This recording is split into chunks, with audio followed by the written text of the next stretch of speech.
2, Kevin.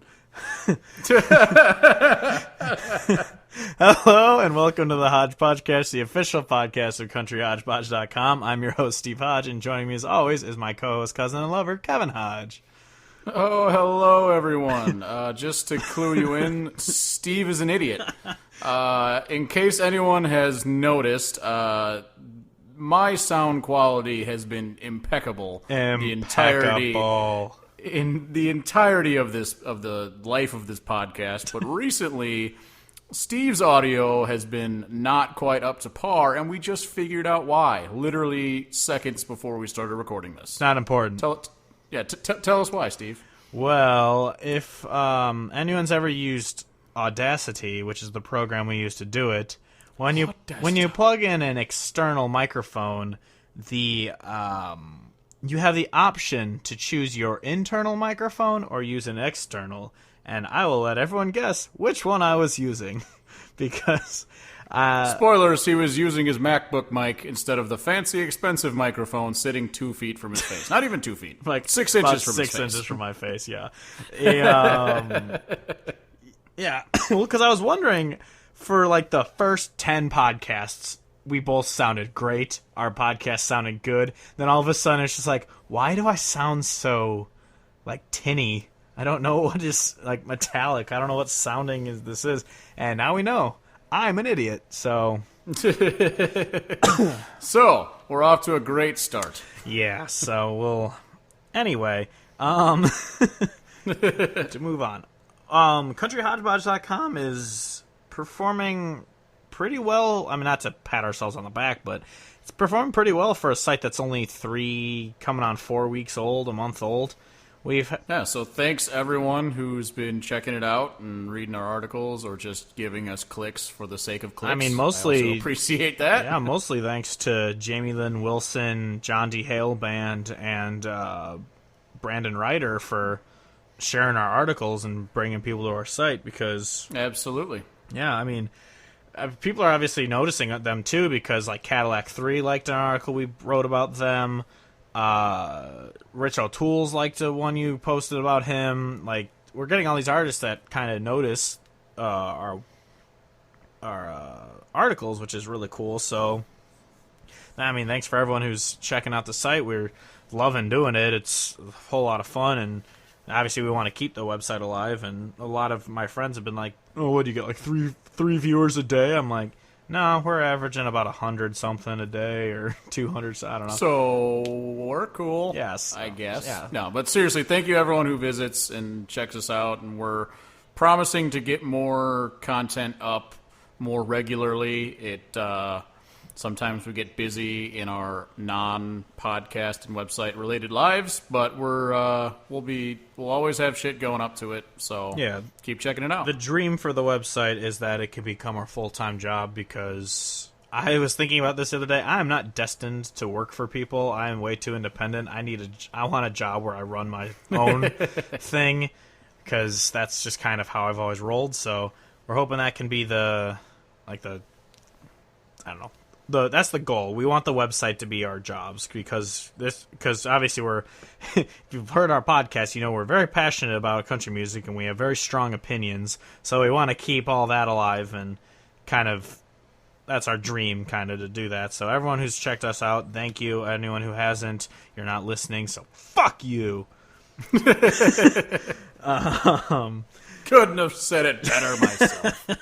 Just kidding. We love everyone except for the people who aren't on our site. But yeah, so speaking of the website, like I said, Brandon Ryder's one who shared it. It was really cool. After I posted this article about Jamie Lynn Wilson and Wade Bowen singing the song Just Some Things, which is an amazing song. If you haven't listened to it, go to the site or go to her YouTube or wherever. Listen to that song. It's amazing. Or buy her album, that too. And so she shared it on Facebook and was just like, thanks for the nod, and it got a bunch of people coming to our site. It's our most viewed article, and out of that, like, just a couple hours after I posted it, we get an email from I get a press release for an album that's coming out, and it's like, here's the file for the CD, listen to it, review it, put up your review as soon as you can. I'm like, Hell yeah. So I listened to the Brandon Ryder's album, and it's really good. The review is live on the website. You can hear it. The CD comes out on Friday. Obviously, we'll get to that when we get to the upcoming albums at the end of the podcast. But yeah, it's a really good album. And it was just really cool that 3 weeks into our website, we're already getting press releases and have official permission to review albums that aren't even out yet. It's really that was a pretty badass moment. Yeah. And we can't, like we said, we cannot thank you guys enough who are helping us out by getting our name out there. Just clicking on shit and sharing articles if you want or whatever you want to do. But yeah, just thanks for the interaction. Yeah, and it's and the really nice thing. I mean, yeah, I'm humbled and honored. Humble Honored. That we were able to get this, and thankfully it was a good CD. Because if they were like, "Here, it's Thomas Rhett's new single, Craving You. Would you review it?" I'd be like, "You're not gonna like the review." So I'd review it. I'd do it. Oh, I would, but I think we would. I don't think we'd ever be sent a review copy of anything ever again because I don't think they'd appreciate it. I mean, granted, it's a review and that's what they're supposed to do, but yeah, thankfully we got a good. They probably just wouldn't share it. It'd be one of those situations where like, nope, yeah, ignore. Yeah, exactly. Yeah, Thomas Rhett's not going to be tweeting that one out because that song sucks. Yeah, but yeah, even though I guess it just went number 1 or something, but I don't want to talk about that because it sucks. But moving on. Yeah. So anyway, it was just really cool that we got the review of it. Check it out on our site. I'm hoping that's opening doors for many more reviews because that's something even if we didn't get sent the copy, it would be one that eventually we would see on Spotify after it's been out. We'd review it anyway because that's what we're trying to do. We're going to start getting into reviews. I know Kevin wants to review Jason Isbell's new CD. I'm going to review Luke Combs' new CD. Yep. And then if you've read any of our reviews, we've only done 3 or something in terms of, I think we did 2 songs and 1... Yeah, we've done 2 songs and 1 CD, and we're going to do kind of since this is like a partnership type website, we're going to do one person does review, and then the other person kind of gives their second review or second opinion on, see if they have any differing opinions on it, and so that's kind of how we're going to grade things. Like, the main grade is going to be the one that's kind of the official one, but there will be a second opinion grade too, just to kind of be like, yeah, well, that's, he might think it's overrated, I don't, type thing. Because we, if anyone's listened to us before, we do have differing opinions on things, and we're gonna have differing opinions on today's subject. Yes, because for sure, yeah, we have very differing opinions on Jake Owen, and we had, and when the day comes that the Keith Urban episode happens, whoo, Nelly, that's gonna be if we even make it that far. Yeah. Yeah. We're hoping that this podcast keeps going. We love doing it. So. Oh yeah, no.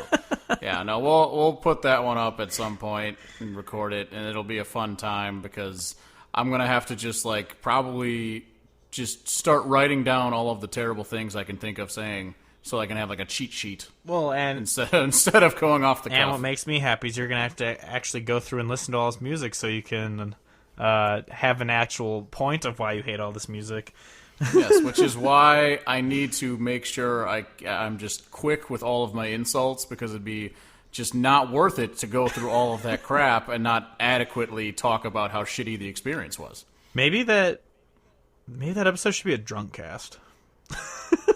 We could do that too. Because hopefully by that time, the Hodgepodge Lodge will be up and running. Breaking news coming in the next months. Yeah. Keith Urban drunk cast. Yeah, that would be fun. I'm going to look to set a new record with F-bombs, see if I can outdo the Eric Church episode. Ooh, that's a high and mighty goal. Yeah, so anyway, back to what we were talking about. Thanks for everyone who's checked out the website.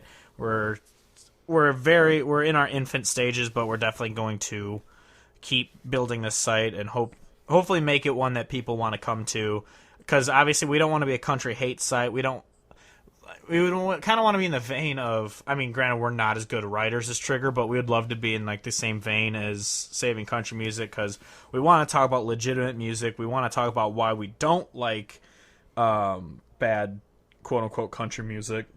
And but we're not going to be some pop site, but we also do want to kind of have livelihood articles. Like we've had 2 about beer already, and we're going to kind of have those kind of articles. Well, beer is life. So, that is true. Beer is life.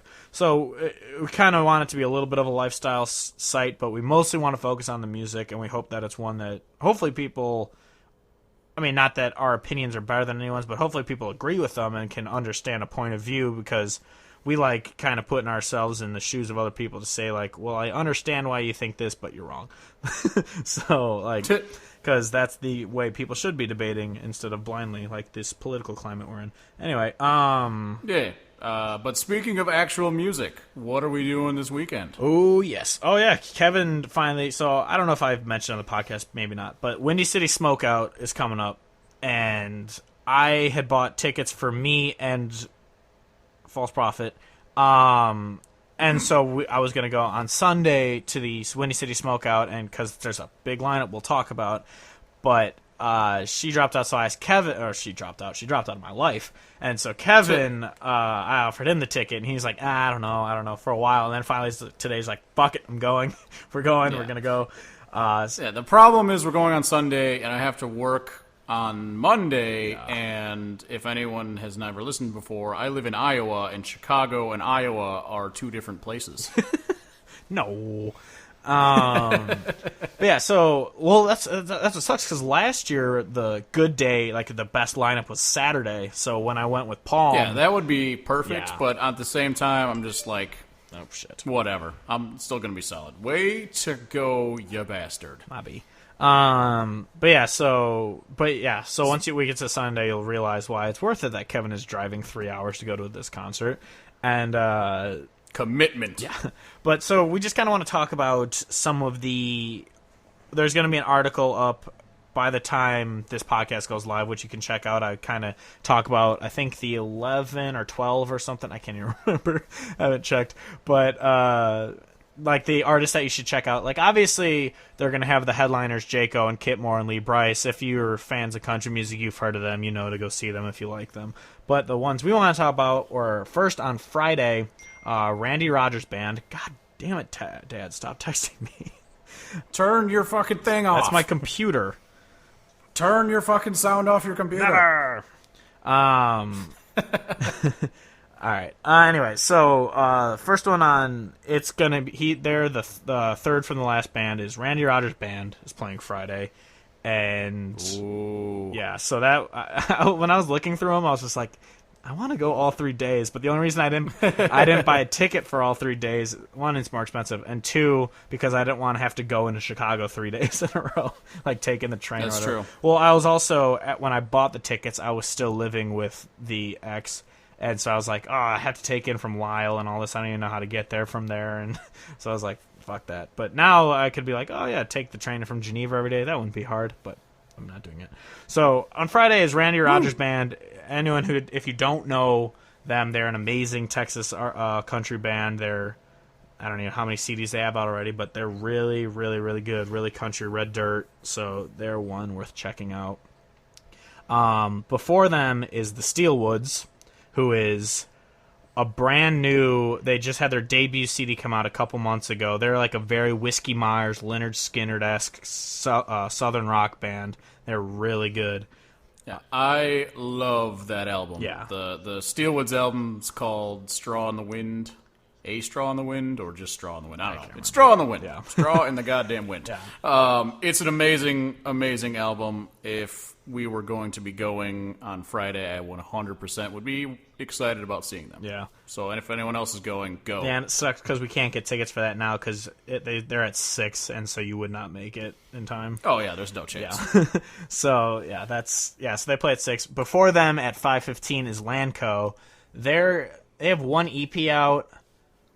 I only like one of the songs from it, but a song is really good, so it kind of keeps me hopeful for their future, because it's also their single. Usually if a band has one good song on a CD, it's like the one that's way in the back that no one ever hears. What song is it? Well, it used to be called American Love Story, but now it's called Greatest Love Story.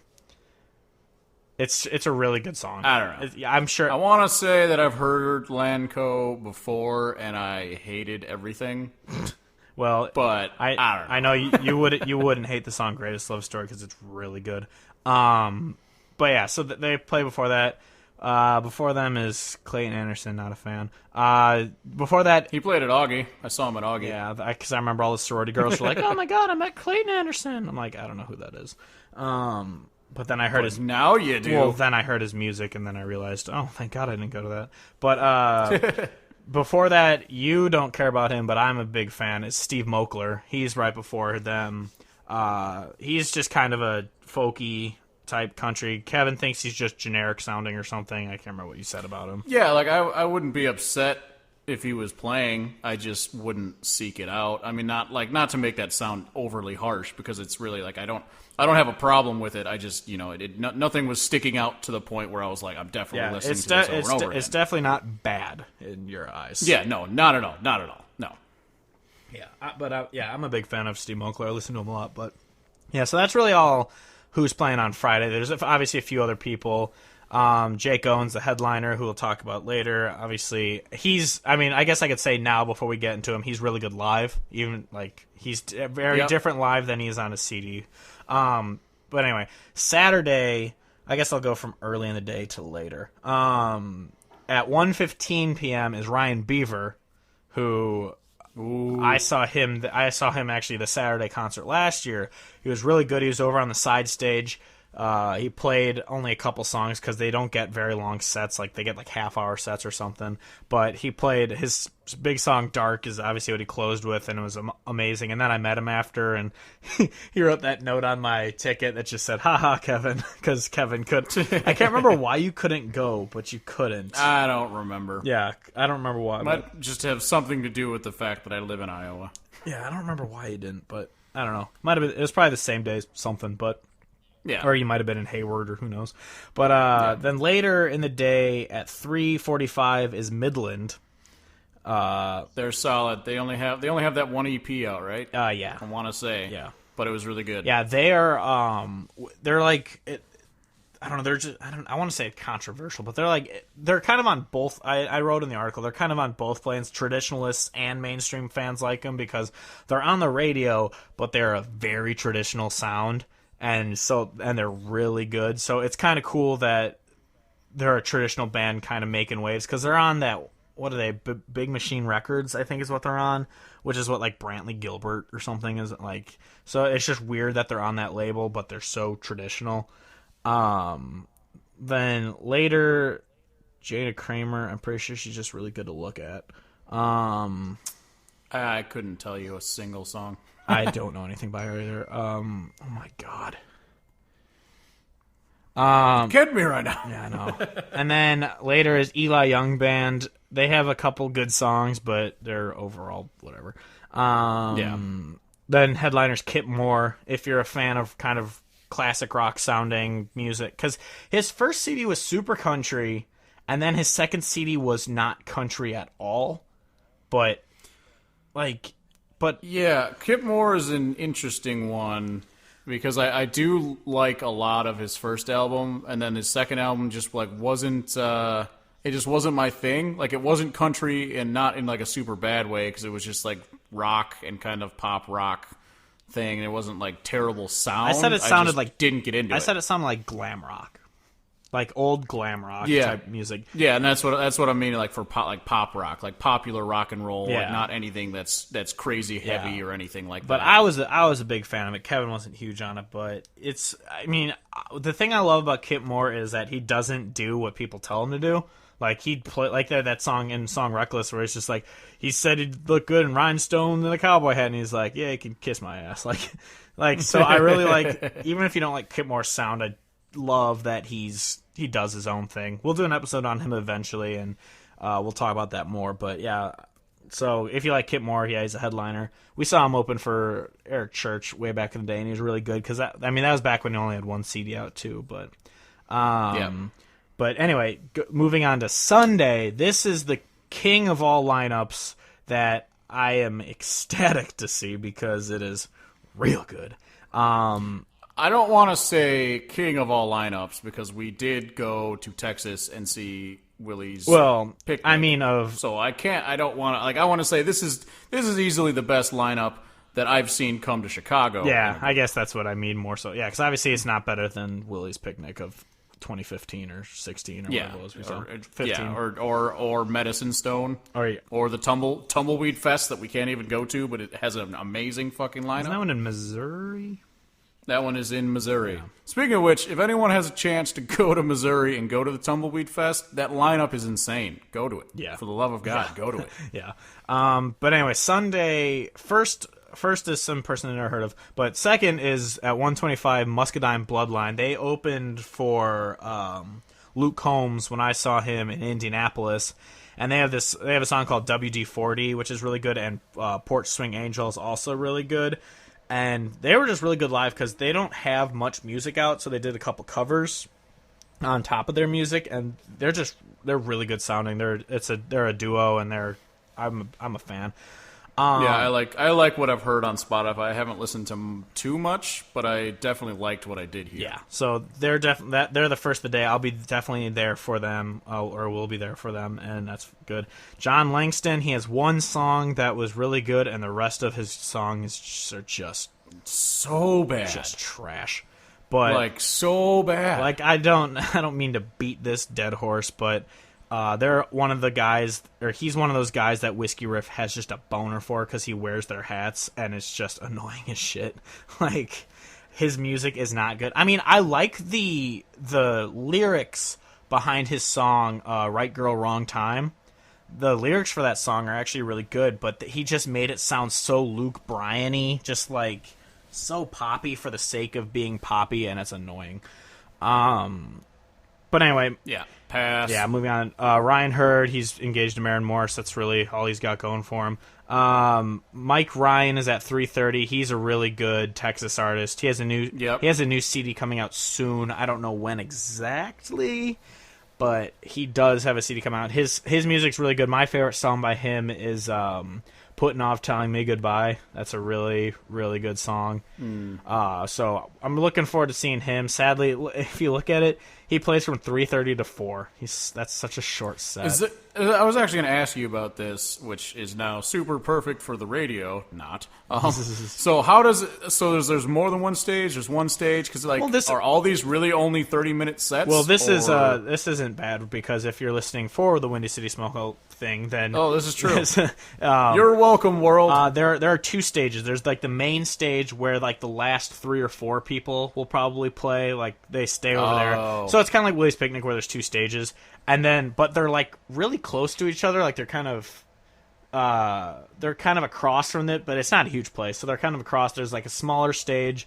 That's where I saw Ryan Beaver last year, and then over on the main stage is where I saw Whiskey Myers and would have seen Billy Currington had I stayed to see him.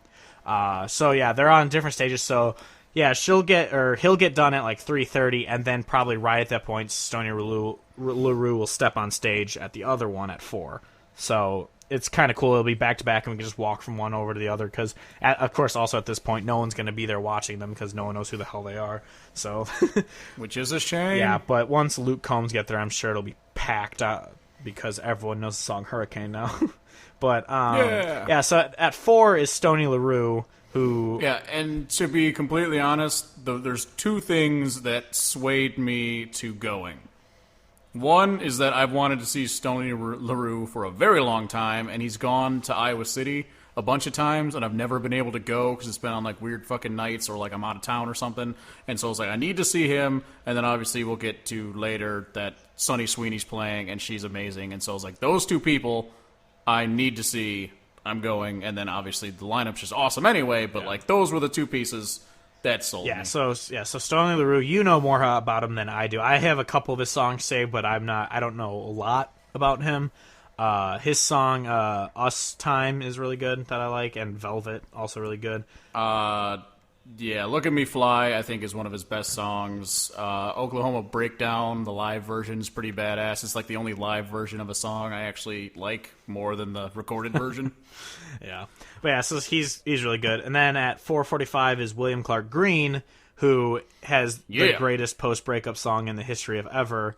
Actually, in the article, I wrote down that on one CD, he has the happiest and saddest breakup songs of all time, because he has Sympathy, which is just like a go fuck yourself X song, and then he also has Final This Time and Still Think About You, Which is so good. and those Yeah, two they're songs are good. so depressing, but they're so amazing.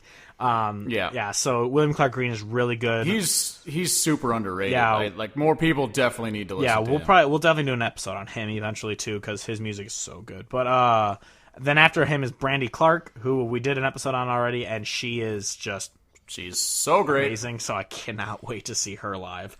And then then following Brandy Clark is Sunny Sweeney, who we also did an episode on, and she is just the queen of heartbreak songs. Like her and Brandy Clark, it's just a back-to-back just amazingness there.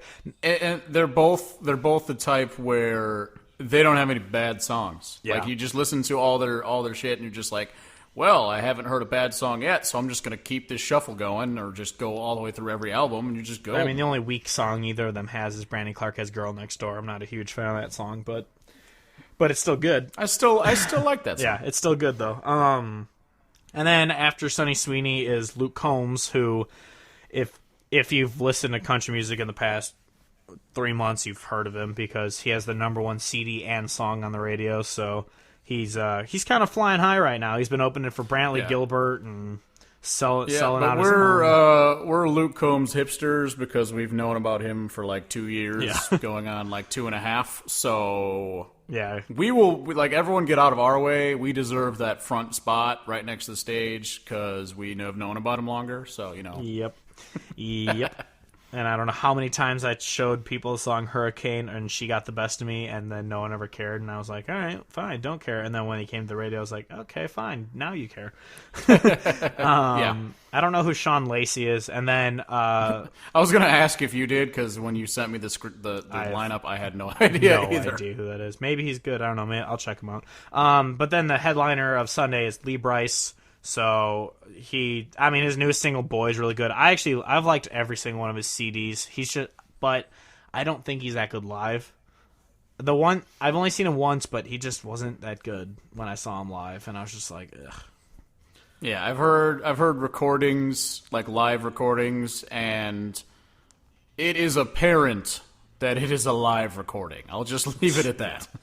Yeah. So that's the Windy City Smokeout, because obviously not everyone who listens is from Chicago, but we figure most of our people who listen are our friends, so they know about it. And we just want to talk about it because that's where we're going. So if you are there Sunday, come and say hi to us, even though you have no idea what we look like. So just follow. No, just tweet blindly at us, and I'll check my Twitter every once in a while, and maybe we'll find just follow the sweet sound of my voice. But yeah, so that. Oh, you mean the new one? Now that you figured out how to turn your goddamn mic on? Hey, man. Too soon. Anyway, so this week we wanted to talk about one of the Windy City Smokeout lineup headliners. So we decided Jake Owen, because I think he's probably our favorite of the three. Yeah, and we've both seen him live. Yeah. So there's that too. Yeah, I've seen it. Well, I've seen all three of them live, but yeah, but I've only seen 2 of the 3 live, so we've both seen him live. See what I'm saying? Yes. Anyway, so we're doing Josh Owen, aka Jake Owen.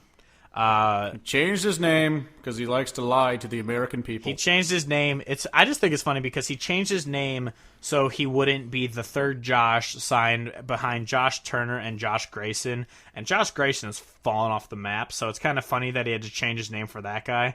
And then he's arguably bigger than Josh Turner. I think it's fair to say that he's bigger than Josh Turner, and not as a dig to Josh Turner at all, because I like no Josh Turner offense to more. Jake Owen, but Josh Turner's got a way better voice because his voice is the perfect voice. Yeah, yeah. So like no disrespect to either way, but like it is kind of funny that now he is the biggest, playing the biggest shows. And he's just like, it's not even my name. Yeah. So he's Jake Owen. And then he's from Vero Beach, Florida. He has a fraternal twin brother, which means he has a twin that doesn't look like him. which I did not know. But so I just kind of did a quick glimpse of his bio, and it's cool. He started golfing and pursued a professional career, and he won his first tournament at 15. But he had to quit once he suffered a wakeboarding accident. So I was like, "You are such a Floridian." Yeah, no, I was like, it's like literally the most Florida sounding backstory of anyone. Like, if it at some point he had to either like fight off a gator or something, like that would just complete the circuit of he punched Florida a shark things. in the face. But he got a pretty quick career going because during his injury, I guess he just kind of started teaching himself guitar and he started playing at bars, and he met someone through like a producing label or whatever, and it just kind of opened doors, which pretty much quickly got him out there. And then he released his first album, and he was opening for artists like Brad Paisley and Carrie Underwood. And the one thing I realized when looking through all his music, he co-wrote all the songs on his first album. He wrote most on the second, but he did 0 on the third and fourth. And then he wrote a handful on his new one, including When You Love Someone, which is a song we'll talk about in a bit. So I thought that was kind of interesting because it was interesting to me, but I kind of had a feeling that was the case because once he hits his third CD, he gets kind of a different sound than his first two. Yeah, and this is the thing that I wanted to talk about, and like we kind of briefly mentioned about how we have differing opinions on him. Jake Owen's one of those where I am 100% guilty of, like, I have the bias against him, or used to at least have a bias against him, because I would hear something on the radio and be like, and then I wouldn't check anything else out. Like, today was literally the first time I listened to a handful of songs from him. Like, I'd heard most of it at least once or twice or a few times, but like today was the first time I'd listened to certain songs of his, because like, I mean, Barefoot Blue Jean Night is like harmless in my opinion, and when you're from Florida you're allowed to sing about songs on beaches and shit, but like that song is on the radio and I'm like, that song lacks substance, I don't care to seek out more that's there. And so there's a lot of songs that I just kind of like didn't have the opportunity to check out because, you know, his sound for sure changed in that album. And then Days of Gold, which I texted Steve today, and if one song that I know is on both of our lists wasn't on that album, I was just like, this album's just garbage. Yeah, so that one is probably my least favorite album. Listening through it again, I was just like, yeah, I don't really... There's a couple on here that I like, but mostly I'm like, yeah, this isn't as great as the other CDs. Like, American Love... or is that what it's called? American Love is his newest one. Yeah, it's not amazing, but I like it better than Days of Gold. Yeah, I enjoy that he's got some horns in it here and there, which is nice, and the sound of it I don't hate, despite me not really like, you know, it's not totally my thing, but I don't totally hate it. Yeah, I like that. Well, because I like that it's super upbeat. Like, I was gonna say this. We could talk about like the song "Beachin'" and how it's not a great song, but the one thing I don't hate it for is he is from Florida. He's allowed to sing about being on a beach. Oh yeah, so no, I give him that pass, but yeah, just overall, it's not a great song. See, here's where I say, like, so he's 100%. I mean, he's allowed to make music about whatever the fuck he wants, but he's totally allowed as a Florida guy to sing a song about beaching. However, being a dude who grew up outside of Chicago and now lives in fucking Iowa, I'm allowed to say beaching sucks ass. Yeah. Well, I don't like the song. It's just, yeah, it's. I forgive it a little bit just because it's Jake Owen. Like, yeah, and honestly, it is one of the more, and like on all of his songs that I even like, the ones that I didn't save on Spotify or skipped quickly through after like it started and I wasn't feeling it. Like, most of them are just like totally harmless, and when I say harmless, I mean if that was playing on the radio instead of like some garbage shit like some Gooch or whatever, like I would be totally fine with the Jake Owen song playing. It may not be, you know, quote unquote good in my mind or country or whatever I would want to say, but I'm totally down with it being played because it's at least got lots of good qualities. Yeah, there are only 2 songs by Jake Owen that I really just cannot stand, and that the one with Florida Georgia Line. That one is alright. I don't really care. It's whatever. No, the ones I hate are Real Life, which thankfully he didn't put on a CD. It was just this one and done single. Yeah, and I did not like that. Yeah, that one's bad. And then the one that he released not once, but twice. 8-second So ride. actually, this is what I actually wanted to talk about too on the podcast, and I didn't give you any sort of heads up, but that is 100% like a guilty pleasure song of mine because it's terrible. Granted, it's 100% terrible, but literally some of the words like make me laugh. Like I texted you like literally where he's like who wrote this song? Well, he wrote it apparently, he right? wrote it. He wrote most of it. Yeah. So like how I want to know how long it took him to come up with that line. Climb on up and watch the cup that I'm spitting my dip inside. Like I want to know how long they stressed and thought about that line to make sure it worked perfectly. They're just like, fuck yeah, this is our chorus. Yeah, like, did Jake Owen pull that much tail that he can have a song about sitting in a bar and having a hot babe come in and just be like, you, me, let's go fuck in your truck? Like, I mean, to be fair, he is from Florida and he's an attractive dude. yeah. So he probably could have that could have been very well a true story that he was just like in his truck and a chick just walked up and was like, damn, the tires on this truck are huge. And he's just like, let's fuck. And like that's just how it went. Like it's 100% possible that's what happened.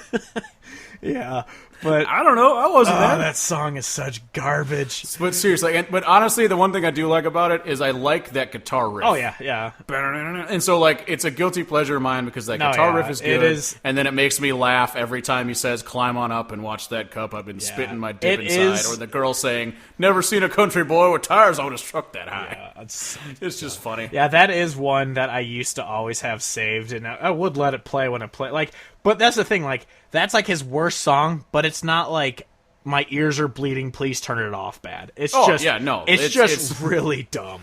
It's hokey as shit. But, just like you don't even have to read the lyrics because they're clearly said to you, and you just be like it's such an eye roll song. Yeah.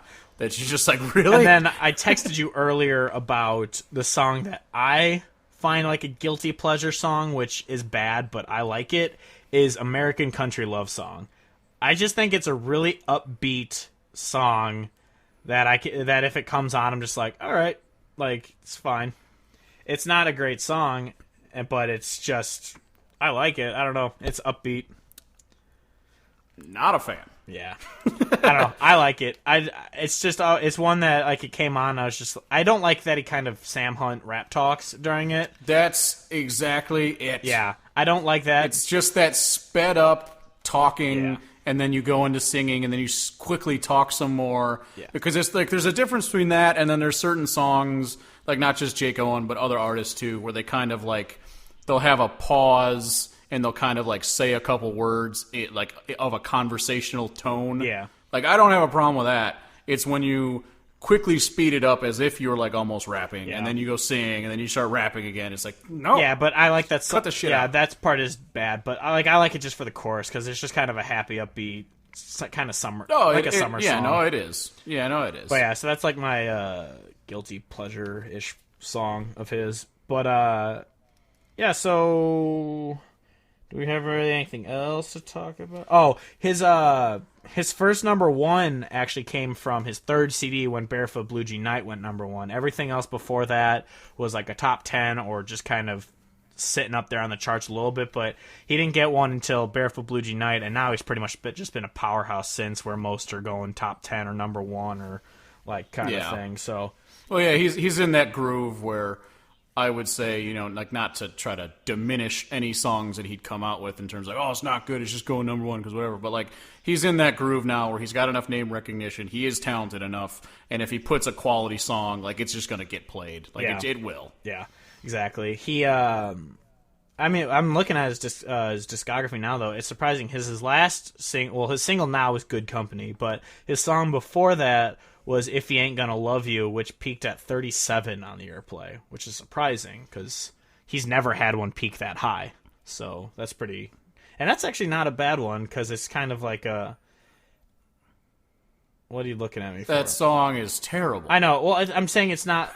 like, compared to some of his other ones, it's not... like, or compared to some from that CD, it's not atrocious. But, like, it is a kind of a dumb line of just like, hey, if your husband or boyfriend or whatever is not going to bang you, I will, type thing. But The official song of AshleyMadison.com. Yeah, exactly. But yeah, though the biggest atrocity is the fact that What We Ain't Got peaked at 14.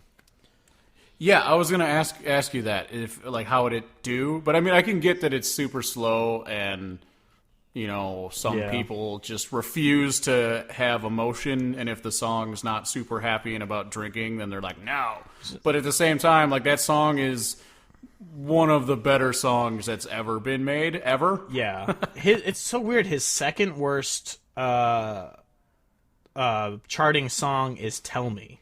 I always thought that was a big hit for him. Really? That's the first song I ever heard by him. Yeah, it peaked at 35. Really? Yeah. That's the first song I ever heard by him. And, like, I mean, to transition into the top fives, that is my number 5. Yeah, number 5. Yeah, I always love that song. The one thing, and to go into this briefly before we probably inevitably get into it later, the only thing that bugs me about this song is the ridiculously long intro of just random noises. Oh, yeah. Like, the fuck is going on? I realize it's the first song from the album, so if you have the first song on the album to have, like, some sort of intro, like, just chop that shit off, make an actual intro track that I can skip, and then start it. That would be something you get mad about. It doesn't even, like, transition. Like, when you listen to the violin intro to Free, which is a separate song, by the way, and then you listen to Free, it literally transitions into it. With Tell Me, it's just all these fucking noises, and then all of a sudden, the guitar riff out of nowhere, and then the song starts. I'm like, okay, there's the beginning. I got you. It's just a very you thing to be mad about. Yes, but I do love that song. I love that song. Yeah, that's number 10 on my top 10. But my number 5 is Nothing Grows in Shadows from his first CD. I do like that song a lot. Yeah, that one, if you haven't heard it, it's pretty much just like a song, kind of... it's like a wisdom... Or no, it's from his second CD, not his first one. But but yeah, he wrote it. But it's pretty much like a oh no, he didn't write that one. Rhett Akins wrote that one. Go Rhett. Oh, sweet. But yes, it's pretty much like a stop being a douchebag and be nice to people, because nothing grows in shadows. You gotta kind of give it its light. Yeah.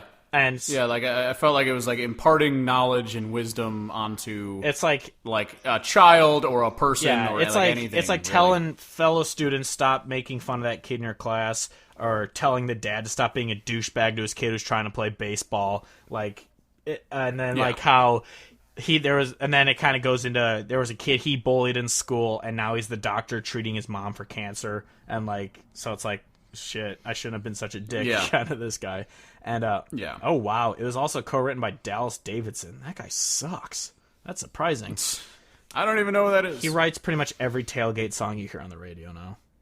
I thought those just wrote themselves, because all you had to do was say tailgate, drinking, beer, painted on jeans, chicks. Well, let's see. Here's some of the songs he wrote. Honky Tonk Badonkadonk. Oh my god. Who would even want to claim credit for writing that? Oh wait, no, maybe I'm thinking of someone else, because, well, that's a bad one. We're really disparaging him hard if that's the case. Well, because he also wrote Granddaddy's Gun. So. Oh, that's a good song. That's a really good song. But Rhett Akins originally recorded that, so yeah. Maybe they just bro out together or something. Actually, I guess he looks to kind of be like a Shane McAnally kind of person, where half and half are good, because he wrote like I Don't Want This Night to End and Country Girl Shake It For Me by Luke Bryan and Keep Them Kisses Coming by Craig Campbell. So like he's kind of half and half. He writes some that are bad and some that are good. So whatever. But yes. I don't know who the fuck that is. Anyway, number 4. My number 4 is The One That Got Away, which I feel like I love, these kind of, I mean, sad songs are always the best songs, but I do love these sad songs that, like, it feels very up-tempo and upbeat. Like the whole song is very quick-paced, and even though it's all about, the one that got away, the one that broke my heart, like it's a sad song, but it like the tone of it and then the sound is just really awesome, and I really like it. Yeah, that one I had at 6. I was gonna have it higher, but there's just something that I like a little more. My number 4 is Ghosts from. That's from his first one. That one is just kind of like. That one is so good. Yeah, it's pretty much just kind of like a Ghosts of all the mistakes Yeah, he's made just- in the past. yeah, like Just haunting him with the things which is like his one song, the song Starting With Me off of Starting With Yeah. Me, where he's just kind of talking about all the shit that he's done in his past that he regrets, and then the ghost is just from the perspective of it, like haunting him and just how great it is from there. Spoilers, it's on my list later. That's why I'm all on top of it. yeah. Yeah, for some reason I was just blank, and I was like, I don't love that song. Why do I love that song? Yeah, so number 3. My number 3 is Places to Run, which I think is just a tremendous song. It's off of his first album, I'm pretty sure. Because it reminds me of like the Run Out of Honky Tonks kind of thing, only from the different perspective where in Places to Run, he leaves the girl, and then she like warns him of like, you know, you're gonna either regret this one day. I can't remember what the actual line is, and he just kind of he's at that point during the song where he's just saying he's running out of places to run, to like run away from her memory kind of thing, and like having to regret. He's got a lot of songs with like personal regret instead of like the chick did me wrong and I'm sad about it. He's got a lot of songs where he's like, I fucked shit up and now I feel bad. Yeah, pretty much. Okay, my number 3 is When You Love Someone from his newest album, American Love, which is just pretty... When you love someone, you say it twice.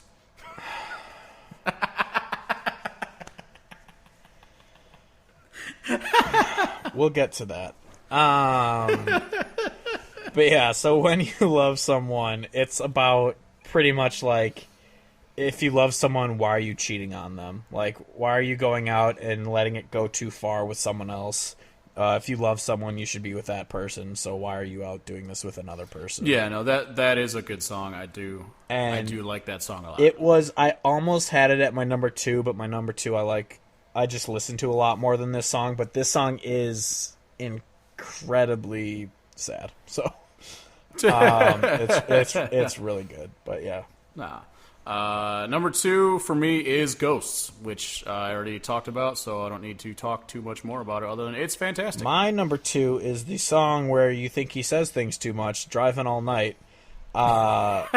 from his CD, I believe Days of Gold it's from. He says it once. He says it twice. He says it thrice. All right, everyone, hear me out. Hear me out on this. I got a tangent, and Steve disagrees with me basically in every possible way on this. It was written by Casey Beathard. But so I have a thing where randomly I just like, and like not to the point where I like absolutely hate the song, because this song I do still like. I just kind of like, I don't put it as number 2 on my list. It's just kind of somewhere out there in the teens probably. The chorus, he just says, driving all night, driving all night, driving all night, and then says some other words. He says it 3 times in a row. It's like the crux of the chorus is just repeating yourself. And in my opinion, that just means you don't have anything else to say.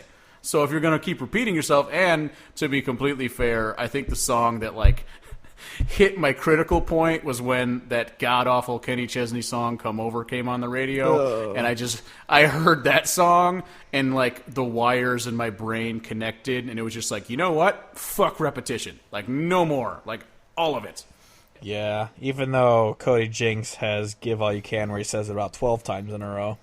Well, he doesn't say it 12 times in a row. He says it 3 times in a row, and it does bug me when he does that. However, he's still super awesome and can do no wrong. I have a pet peeve that there are certain things in songs that just, hey, it's my taste in music. I can say whatever I want, but that just random shit. You hypocrite.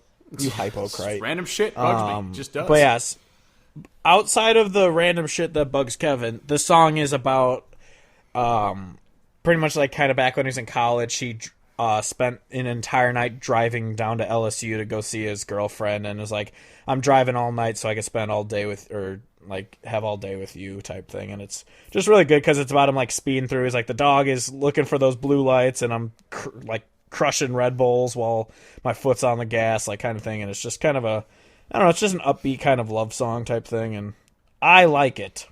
I listen to it a lot. I don't hate it. There's just that thing. It's annoying. Anyway, I'm sure we have the same number one. Yeah, number one on both of ours is definitely 8 Second Ride. 8 Second Ride!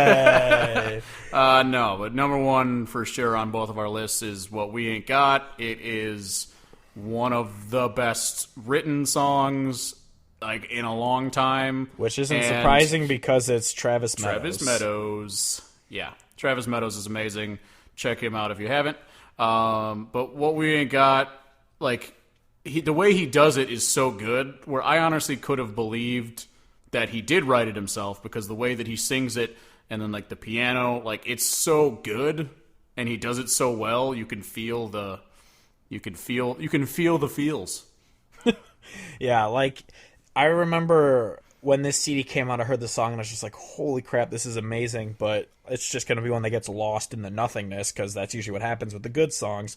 Yep. But then I saw right after that CD came out, I saw him at the Illinois State Fair, and it was like pouring rain, and it was awesome, but he comes out and he just starts singing it in the rain, and I was just like, I got chills listening to it. I was like, this is amazing. And I was like, I did not expect him to sing this.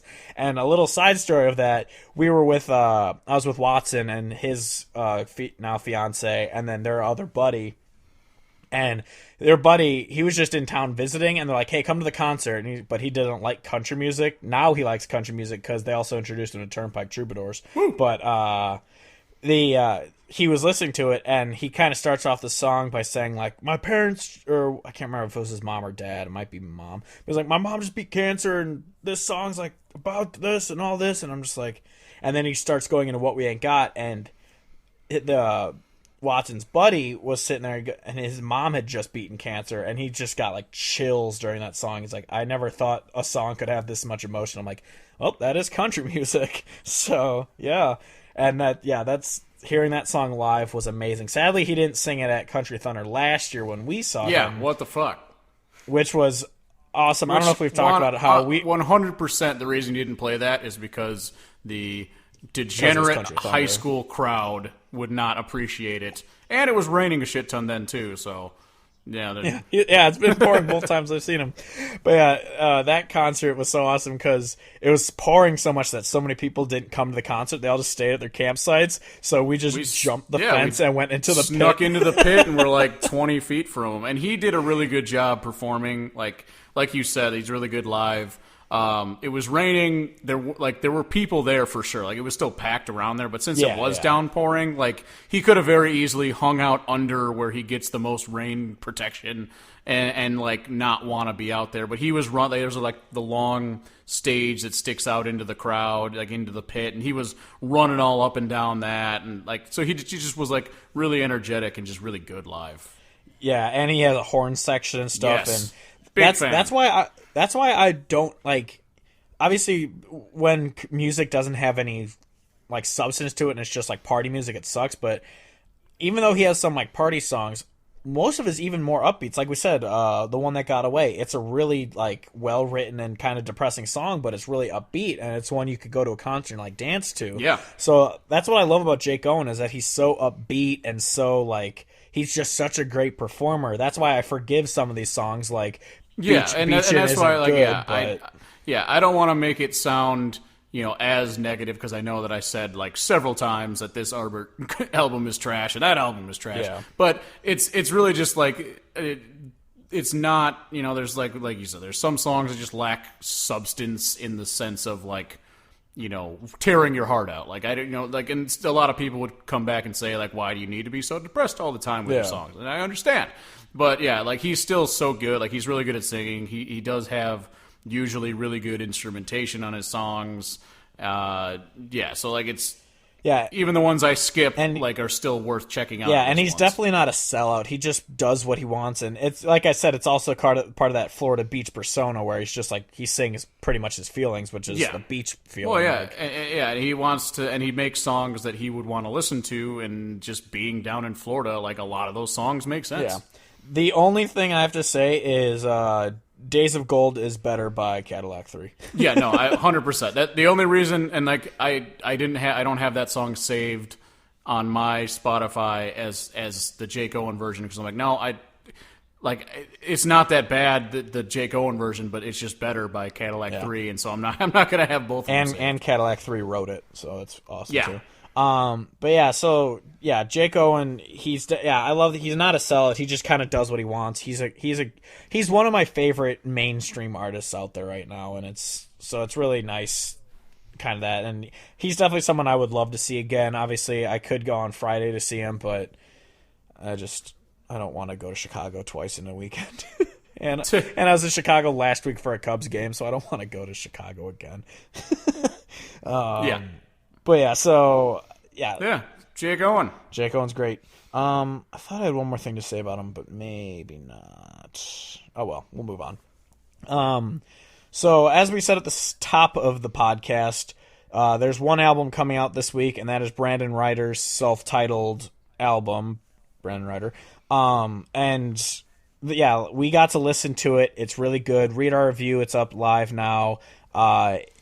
At countryhodgepodge.com. Yeah, it's a very, very traditional sounding album. Even outside of that album, he has a song called Freeze Frame Time, which is really good. Really, really good. And so he's just a really good artist, and yeah, check it out. Brandon Ryder comes out Friday. Do it.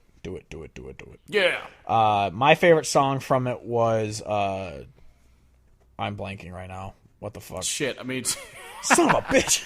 great radio, guys. Oh, my bad. But yeah, it's a good one. All right, stop it. I just like repeating words, Kevin, because it angers you. It's called No Time for That. No time for that. That's what I thought it was. Rattle off some of the other songs. I know there was a couple that I really liked. So No Time for That is a really good one. It's like a post-breakup song, pretty much like, even if I were to take you back, you'd probably get sick of me eventually, so there's no point in wasting time. He has a song called The Huntin' Song, which you would think is a really stupid song, but it's actually just a really good song about kind of being raised hunting with his dad, and now he's a dad hunting with his kids, and it's just a really good song about life. I Hate This Town, I think, is your favorite, you said? That's the one. Yeah. I was trying to figure out the fuck the title was. Yeah. I Hate This Town is a great song. It serves both as as a breakup song and just kind of partying and loving the nightlife, and then waking up with a hangover and being like, oh shit, I actually hate this. Yeah. As well as just being like a metaphor for the party songs that are dominating the radio, and then when you're done partying, you're like, okay, those songs are just dumb. Yeah, exactly. And so hearing the sound and then hearing that it starts off where he's in Nashville, you'd think it would be kind of just one of those what are they called? The protest songs where it's just like, I hate Nashville. It's all about Texas, but that's not what it is. Yeah. It's a really good song. But yeah, then there's a couple other. I mean, the whole CD is actually really good. Just check it out. Comes out Friday. I'm assuming it's going to be on Spotify. I don't actually know because we're not in charge of that, but definitely just check it out. Brandon Ryder's the title. Yeah. And it's RHYDER. I mean, we'll talk about it. I'll probably put it in the description for the podcast. But, so have you been listening to anything else? Actually, like we just kind of briefly mentioned, since they're going to be playing the Smokeout, I have been just obsessed with the Steelwoods album. I've listened to the songs Better in the Fall and Straw in the Wind like 100 times in the last couple days. I've just been really feeling it. Very nice. My favorite song from that CD is something that I'm going to look up as I'm still talking because I'm not doing it. My favorite song was Straw in the Wind. I'm an idiot. I thought it was something else. I'm stupid. I'm a terrible podcast host. We should just have shirts that just say, hold on, let me look this up. Oh, it's probably the most accurate one ever. It's just where we sit there going, hold on. Hold on. I got it. Yeah, okay. Sorry everyone who's listening and has had to sit through us searching shit. We're getting better, though. Well, that's... Or maybe not. I don't know. Maybe. I'm just going to speak that into existence. We're getting better. I control the narrative, Steve. I do. Okay, CNN. Meme war. Meme war. All right. So anyway, that's it for this. You can find the podcast on Facebook, Twitter, and SoundCloud and iTunes. Please rate us. Let us get out there more, because it seems some people like our podcast. If not, oh well. You could find the website, countryhodgepodge.com. It's also on Instagram, Facebook, and Twitter. Our Spotify playlist, where we add all the songs we talk about each podcast, is Hodgepodcast Picks. Yeah, Spotify. Any of our dumb shirts you want to buy, we have a cool one about 4 Americana artists, where it has Stapleton, Moreland, Isbell, and Simpson on it. And there's also an awesome Ladies of Country one where it's Sweeney, Musgraves, Clark, and Lambert. And so they're really cool shirts if you want to get them. They're at tpublic.com/user/Clifftron, or else you could just search Country Hodgepodge on tpublic. My Facebook is Steve Hodge Music, and Twitter, same. Kevin's Twitter is at ChargedFerd, spelled how it sounds. So that's it for this week. Next week, we're going to be talking about Sam Hunt. Stay tuned. And so that's it for this week. I am Steve Hodge, as always, joined by Kevin Hodge, saying goodbye, good night, and good Charlotte. I love you.